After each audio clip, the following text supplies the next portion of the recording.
Let's talk about testing. A lot of clients come to me and they ask if I look at their blood tests, I can read them. So I'm really good at reading blood tests, very proficient in that, and I can pick up certain tendencies, especially if there is historical data provided. So if you keep testing with the same lab, they provide previous results, and it's very valuable when we look at thyroid function, for example, and any sort of endocrine response like sugar metabolism. That's very good. However, I always say that the blood tests, they are snapshots in time. They show you how you are today, what's happening in your blood today.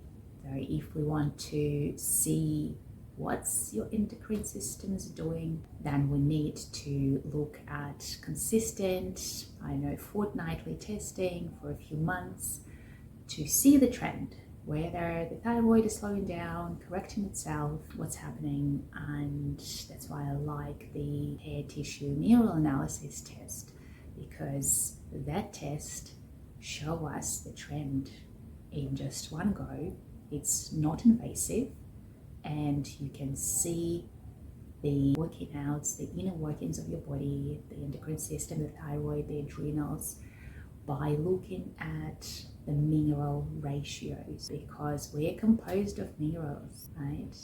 We're one big blob of minerals, and our endocrine system actually decides what minerals we keep and what minerals we dump, just to maintain that homeostasis to keep you alive.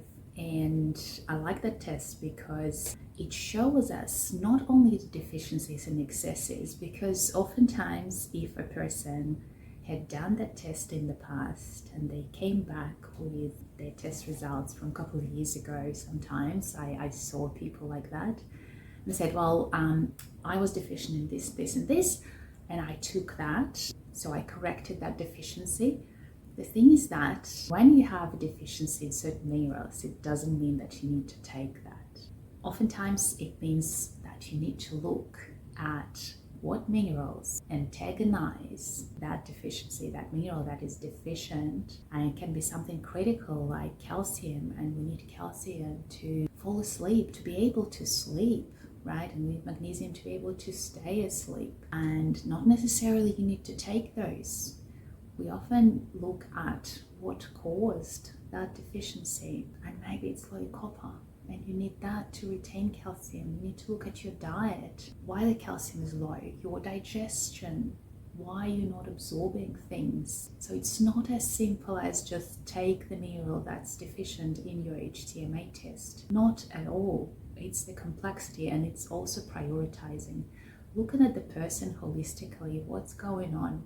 How's the liver health? Can we actually detox right now? Or it's not a good time because there are no reserves for that right now, and we need to build up.